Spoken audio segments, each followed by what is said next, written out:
Hey everyone, and welcome back to Sip and Talk. I almost gave myself a heart attack this morning. Oh no, what happened? So I was making coffee, still half asleep, and I reach for my mug, and it's not there. Oh no. Turns out I put it in the fridge. Wow. I guess I'm already living that gray rhino life even before we hit record. That actually makes a lot of sense because almost walking into a fridge door, that's basically ignoring a risk, right? It's right there, super obvious, but your brain isn't processing it. Okay, that's deep. But speaking of risks, today we are diving deep into Michelle Wooker's book, The Gray Rhino. Such a good book. And exploring those massive threats that we all see coming, but somehow just ignore. Yep. We're going to figure out why we do that. Exactly. But first, for anyone who's new to this whole gray rhino thing. Right, let's break it down. Can you give us the rundown on what exactly a gray rhino is? Okay, so picture this. A rhino. Huge. Yeah. Powerful, charging right at you. You can't miss it, right? No way. Okay, so that's a gray rhino risk. I'm getting nervous just thinking about it. It's highly probable, high impact, and staring us in the face. Yeah. But we often freeze. Like a deer in headlights. Exactly. So these aren't like those black swan events, the ones that nobody sees coming. Right, like that pandemic a few years back. Black swans are unpredictable. Gotcha. Gray rhinos, we see them coming, like climate change. We've known for decades, but action has been so slow. Yeah, classic gray rhino. So we know about these big problems, but we just don't act. It's crazy, right? It really is. Now, Michelle Wooker talks about these 5 stages a gray rhino goes through, right? Can we walk through those? Definitely. It starts small. Those initial clues, little whispers that something's off. Like, that leaky faucet you've been meaning to fix. Oh, don't even get me started. Mine has been driving me crazy. So there you go. That's stage 1. Then comes stage 2, the momentum. The drip turns into a stream, harder to ignore. But this is where it gets interesting. Stage 3 is denial. Uh-oh. We tell ourselves it's not a big deal, that it'll magically fix itself, or that someone else will deal with it. Oof, I feel attacked. Procrastination is my middle name. Haha, we've all been there. But eventually, stage 4 hits. Impact.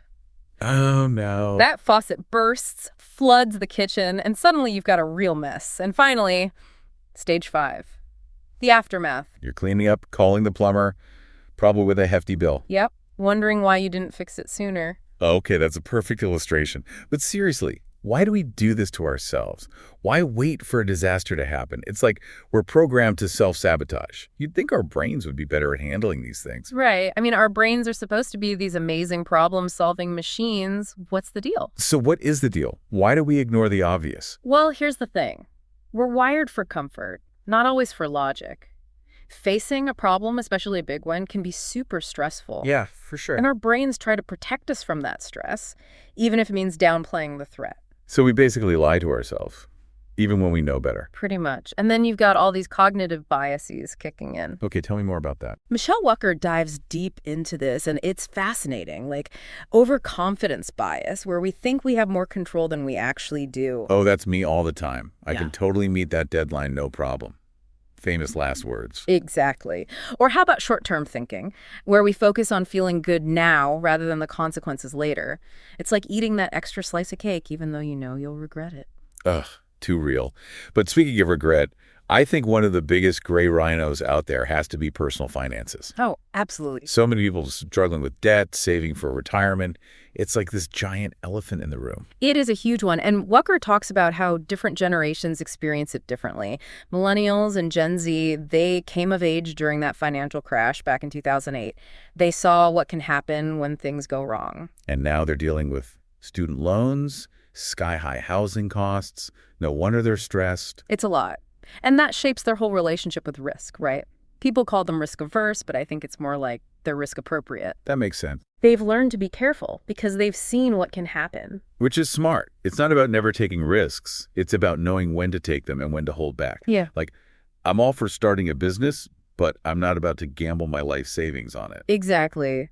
And we can't forget about social media, especially for Gen Z. It's like this constant stream of success and failure. It's so true. You see these highlight reels of what to do and what not to do, and it definitely influences their choices. Makes you wonder if it's really risk aversion or just awareness of the potential downsides. That's the big question. And how will it affect their future choices and society as a whole? Ooh, good point. Yeah. So we've got personal finances, we've got climate change, Any other massive gray rhinos we should be watching out for? Well, Walker brings up this idea of risk fingerprints, which I find really interesting. Basically, we all have our own unique risk personality. Okay, what does that mean?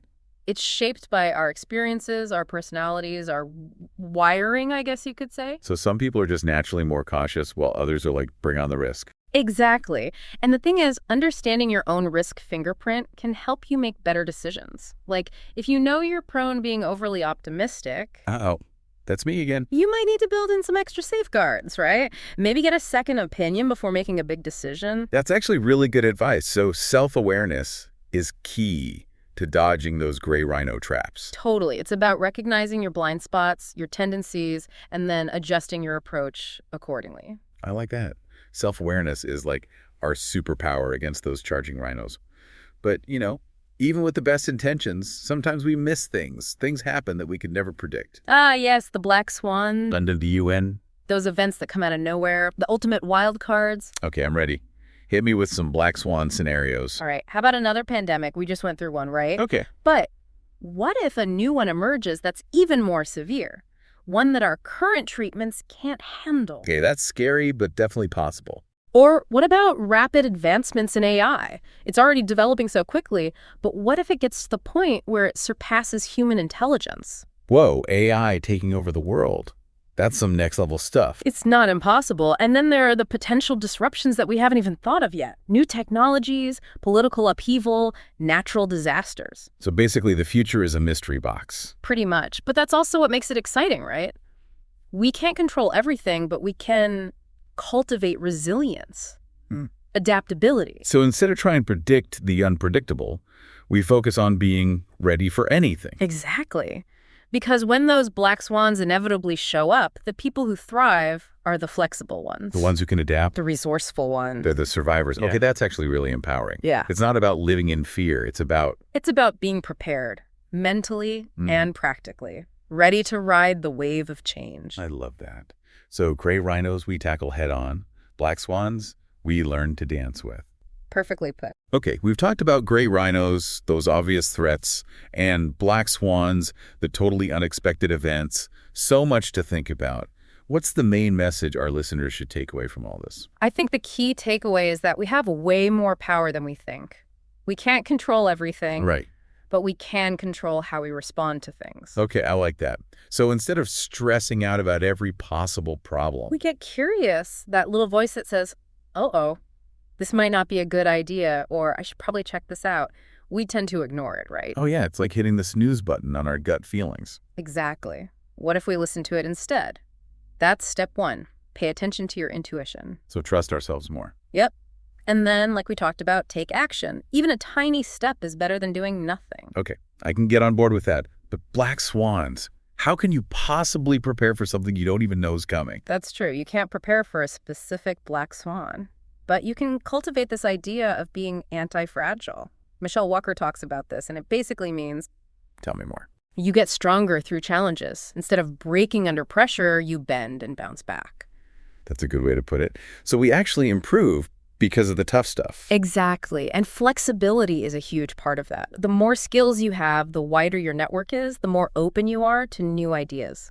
The more prepared you are to handle anything. Right, like having the Swiss Army knife of life skills. You never know which tool you'll need, but you're ready for anything. I love that analogy. So for our listeners who are maybe feeling a little overwhelmed by all this, what's one thing they can do today to apply this to their lives? That's a good question. I'd say pick one area of your life where you have that little voice saying, you should really take care of this. Could be your finances, your health, a relationship. Okay, one thing. Got it. And spend 5 minutes today brainstorming solutions, or even just researching the problem.